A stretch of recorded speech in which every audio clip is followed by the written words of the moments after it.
Con fines de lucro. Aquí está. Así se llama el nombre del nuevo libro de la periodista y escritora María Olivia Monker, autora de investigaciones como El imperio del Opus Dei en Chile y Los magnates de la prensa, que nuevamente entra en temas de educación.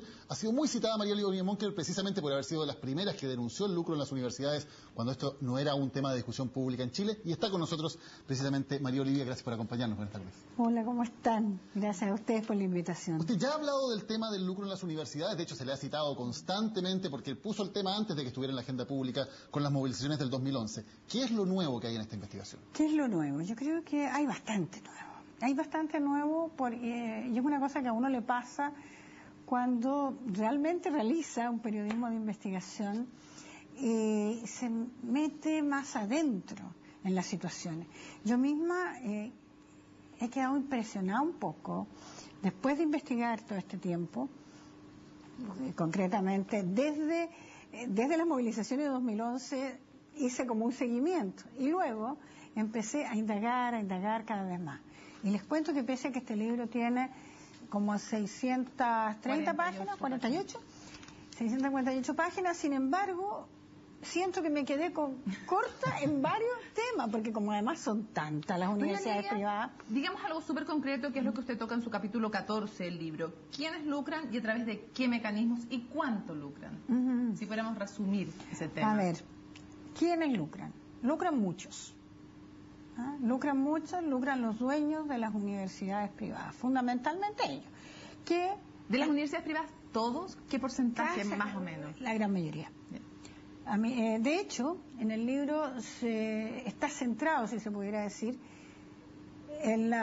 con el foco puesto en las que están siendo investigadas por lucro en la Fiscalía Oriente de Santiago, las 12. Y de esas 12 vamos a tener a las del Grupo Laureate, que son la Universidad de las Américas, la Universidad Andrés Bello, la Universidad de Viña del Mar, también el Instituto AYE, pero los institutos sí pueden lucrar conforme a la ley. Tú vas a tener la Universidad del Desarrollo, que yo no diría sorpresa, pero me llama la atención, yo la creía más cargada a lo ideológico que a lo lucrativo. Y cuando uno empieza a analizar más, te das cuenta que las dos cosas pesan mucho y que lucran. Y de todos los casos que hay, ¿cuál diría que es el más escandaloso, el más descarado, en el sentido de ni siquiera haber tomado demasiadas prevenciones, sino que descaradamente lucrar casi de manera pública? Es difícil el ranking, es difícil el ranking porque hay varias que están en las mismas circunstancias en que uno ve aumentos de matrículas desmesurados, porque lucran a través de los aranceles, ¿no es cierto? De aranceles que los estudiantes pagan o pagaban por la vía que se les facilitaba, sobre todo en el último tiempo, y esto es bastante nuevo respecto a los dos libros anteriores, porque no estaba en funcionamiento el famoso crédito con aval del Estado. Entonces, en ese caso, aumentos considerables de matrícula en universidades, bueno, con la Universidad del Mar, con los resultados trágicos que hemos visto, trágicos realmente, que son muy, muy dramáticos para tantas personas, pero también universidades como la San Sebastián, universidades como la Santo Tomás, universidades como la del Grupo Laureate. Yo diría que, ¿por qué me atrevería a ponerlas encabezando esto? Porque son muy numerosas. Entonces están afectando a muchas personas. Porque bajo la premisa de que la cantidad era tan importante y no se fijó el sistema en la calidad, es que esto ha resultado una cuestión tremendamente costosa para mucha gente. Usted justamente acaba de mencionar el crédito con aval del Estado. Uno normalmente pensaba que la mayor forma, el mayor mecanismo más importante para lucrar eran las inmobiliarias. Y usted habla también de las sociedades espejo y cómo también a través de sociedades espejos se aprovecharon los fondos provenientes del crédito con aval del Estado. Explíquenos cómo funciona ese mecanismo de lucro, porque el de las inmobiliarias uno lo tiene meridianamente claro. Claro, lo que sucede es que está todo relacionado, porque en el fondo son engranajes. ¿Engranaje en qué sentido? En que los recursos se obtienen por aranceles elevados que se le cobran a los estudiantes, aranceles y matrícula. Eso se financia en una buena porción, en una buena medida, por el crédito con aval del Estado, que al final el Estado ha perdido mucha plata con esto. Y luego, eso pasa a las cajas a las cajas de las universidades, las que a su vez las derivan al pago de arriendo, y ahí entran las inmobiliarias, al pago de servicios, y entran otras sociedades de servicios. Entonces, o hay otras figuras que han aparecido ahora, que la denunció por lo demás en su minuto Patricio Basso, el ex secretario ejecutivo de la Comisión Nacional de Acreditación, y que uno ve, yo me conseguí algunos materiales, algunos documentos que no han circulado, que lo hicieron en el Ministerio de Educación, pero que no le han dado divulgación, en que se hacen préstamos con prácticamente sin interés ni reajuste entre empresas relacionadas. Entonces también son formas de lucrar. ¿Cuál es el link que puede establecerse entre la Polar, el Fondo Southern Cross y la Universidad del Mar? Bueno, hay un capítulo que está destinado a esto, la Polar y la Universidad del Mar. Y es bastante impresionante esto, porque en el fondo los que inventaron el modelo de negocio, como se habla entre los economistas, ¿no es cierto?, de la Polar. Esa gente que inventó el cómo endeudar a la gente de los estratos económicos de medios hacia abajo, esos mismos son los que querían comprar la Universidad del Mar antes que la Universidad del Mar naufragara, ¿ya?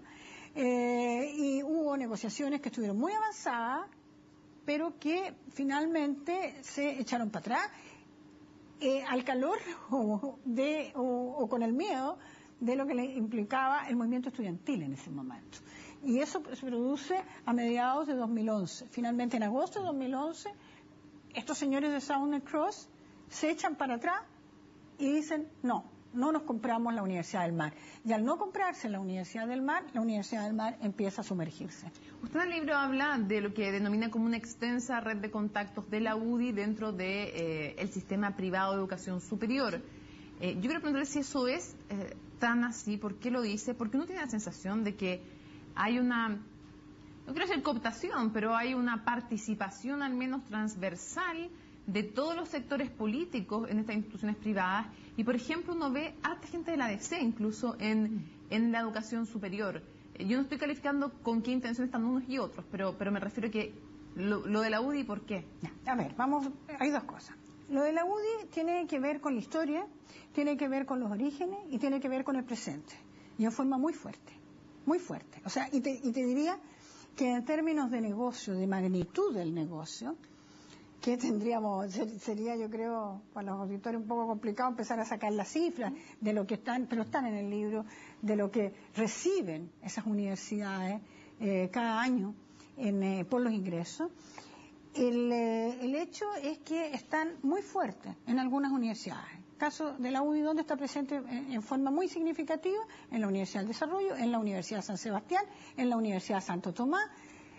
En buena medida ha estado históricamente y también en algunos sectores de la Universidad André Pello, en la UCINF, en el IP de Chile, y te podría decir también que un capítulo aparte acá, entre los que pueden lucrar en los institutos, en el INACAP. O sea, la presencia ha sido tremendamente fuerte. Ahora bien, tú tienes razón en el sentido de que también hay una transversalidad mayor de la que uno a una simple vista se la podría imaginar, pero en forma que han logrado menos éxito, podría uno decir, o están en universidades muy chicas o medianas.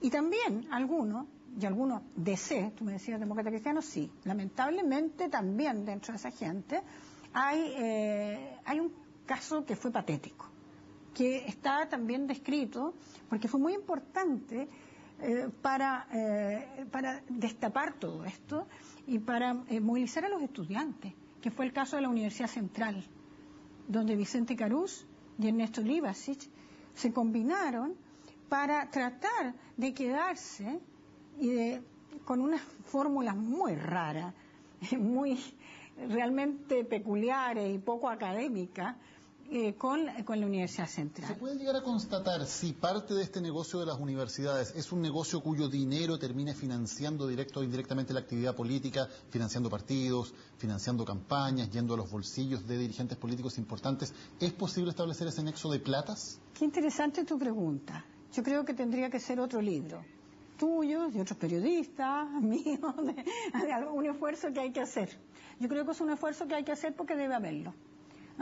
Lo más posible es que lo haya. No sabemos, por ejemplo, en las campañas políticas lamentablemente los aportes en general son reservados, por lo tanto no se puede saber. Entonces, te fijas, pero no me extraña nada, no me extrañaría nada. Como hipótesis investigativa uno lo podría dejar planteado y hay que seguir. Y aquí hay una cuestión que yo creo, y aquí me pongo más en el rol, aparte de investigadora, de periodista, de profesora, en el sentido de que los periodistas tenemos que hacer seguimiento de esto si queremos una democracia. Porque ¿qué tanto ha cambiado la situación desde el escándalo y desde los estudiantes en las calles?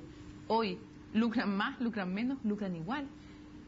Igual y acumulativo, porque no han dejado de lucrar. Entonces, es un tema las autoridades no hacen nada? Bueno, es que... Porque creo que la hipótesis también. Exacto, digamos. la conversación que estábamos teniendo tiene que ver con eso. La gran pregunta para mí que hay detrás de este libro, yo lo conversaba hoy día con un amigo que me decía, si yo fuera periodista, no era periodista, la primera pregunta que te haría es, ¿cómo se te ocurre? ¿Por qué? Si ya has escrito dos libros de universidad, ¿por qué un tercero? Y ahí está la motivación periodística y el entender de que uno se quedaba con algunas preguntas y sobre todo después de ese despertar del movimiento estudiantil universitario, sobre todo en 2011. Y es ¿qué hizo posible?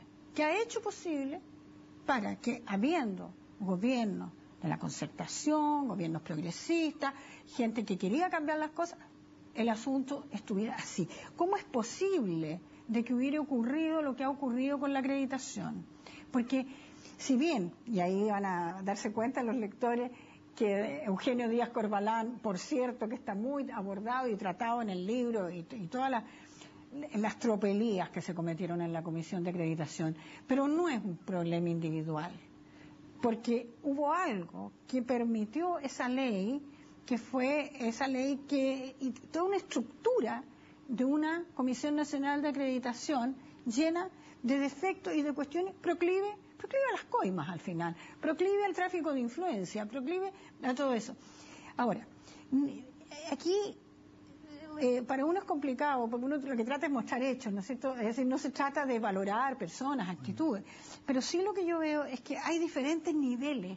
Si uno pudiera como estratificar en niveles, claro, están los dueños, y están esas redes de dueños que están empujando en un sentido, pero también están como los altos empleados, o el que le gusta figurar en un directorio, el que defiende intereses de otra manera. O sea, no son solo en calidad de dueño, que hay gente de otros sectores que no sea la UDI o Renovación Nacional, porque de Renovación Nacional también hay harto. El caso de la Universidad Autónoma, que era del ministro, exministro Teodoro Rivera, que cayó justamente por eso, en medio de toda la controversia sobre la acreditación y el lucro. La Autónoma es una de las investigadas. María Olivia Monker, autora del libro Con fines de lucro, que ya está a la venta por lo demás, lo dejamos muy recomendado. Muchas gracias por haber estado hoy con nosotros en CNN Chile. Bueno, gracias a ustedes, que estén bien.